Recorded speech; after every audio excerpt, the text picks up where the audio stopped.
I went to lunch. She disarmed me. I sat down. She being? Hannah, the armaments person. She was always handling the guns, 99% of the time. So I'm sitting there. She disarms me. We go to lunch. We come back from lunch, and they hand me the revolver, the Colt. And I just like so name.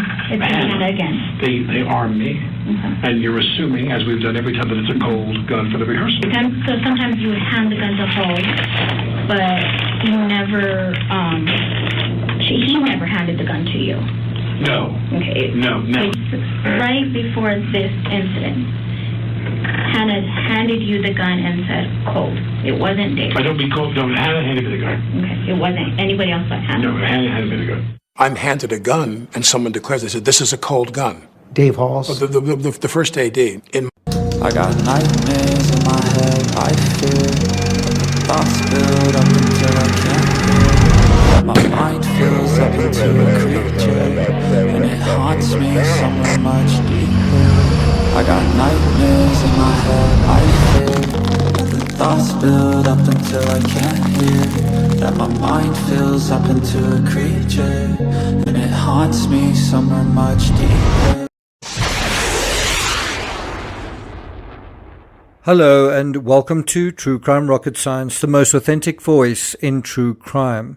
Now, if you listen carefully, and maybe not even that carefully, to those statements juxtaposed alongside one another, you have Baldwin stressing, Hannah gave me the gun, Hannah gave me the gun, and that is what she was supposed to do, and that is how he was supposed to receive the firearm.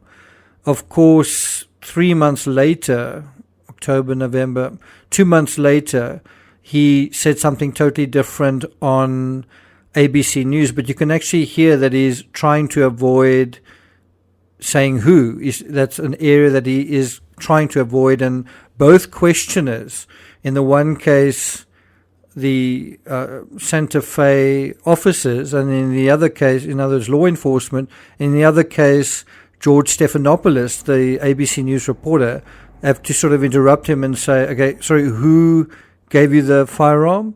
And that is where he's inconsistent. On the one hand, he says Hannah, and on the other, it's a little indistinct, but he basically seems to be saying Halls. And this is why I think it'll be awesome to have Baldwin on the stand, because there have been some inconsistent statements, and it'll be very interesting having him on the stand testifying. Let's see if he takes that step. You would imagine as an actor, he would back himself as a kind of a strong personality, that he would feel that he is going to take the bull by the horns kind of thing. But also, what is he going to do about these inconsistent statements? Because there have been inconsistent statements.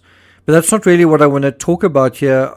There's some really interesting legal strategy in this particular case.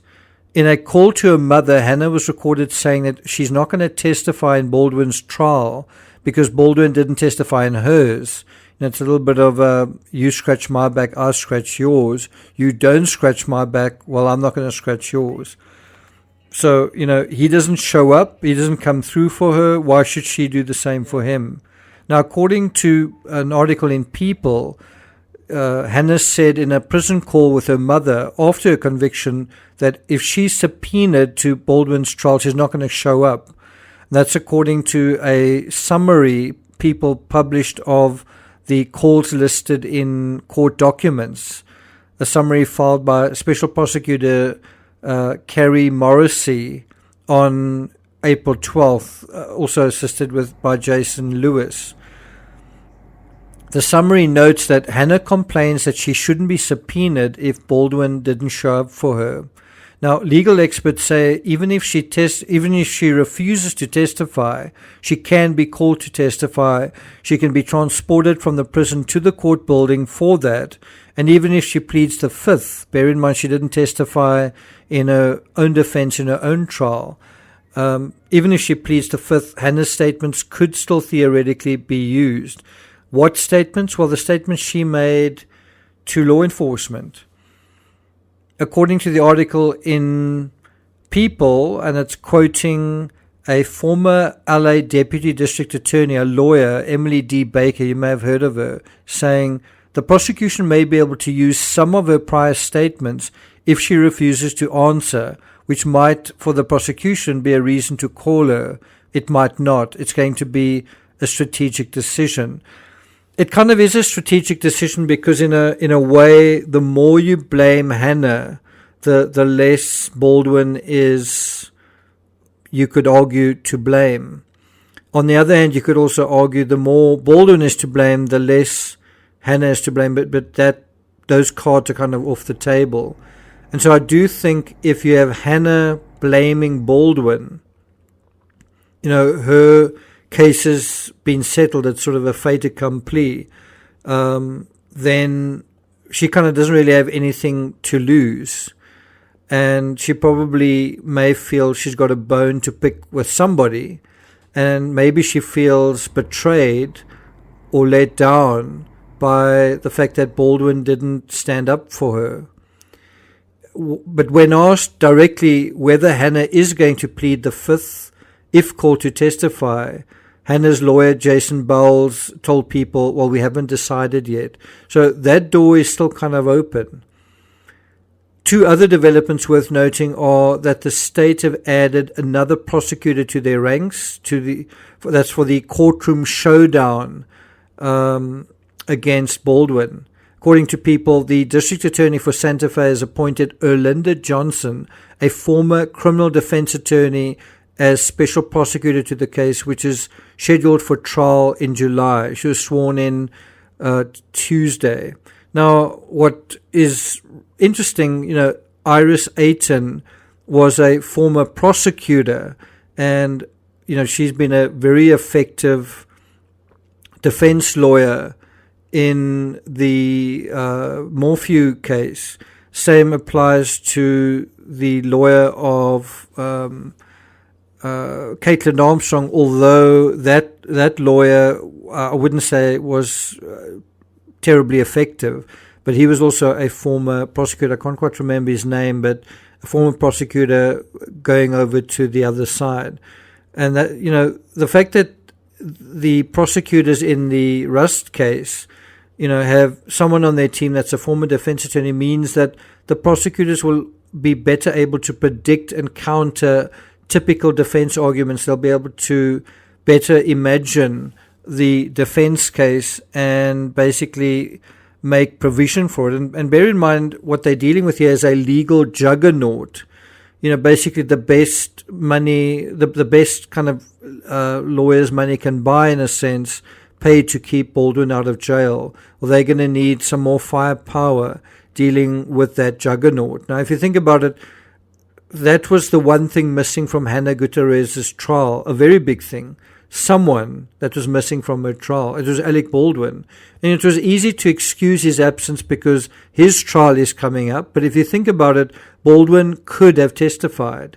And he could have testified for Hannah. He could have supported her. Baldwin, in a way, if he'd supported her, it may have supported his own case.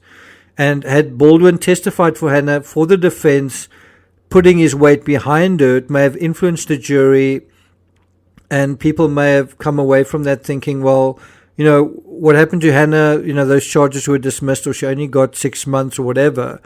So the case against Baldwin is similarly frivolous. That may have been the sort of takeout. And she may have returned the favor during his trial, which is coming up in July. Basically defended him, said that he was amazing with gun safety, very conscientious or whatever.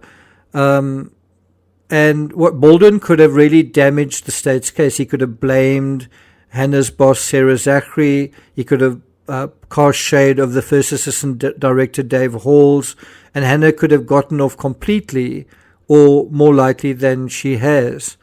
And, coming from him, his testimony, I think, would have had quite an impact on the jury. He's quite a forceful fellow.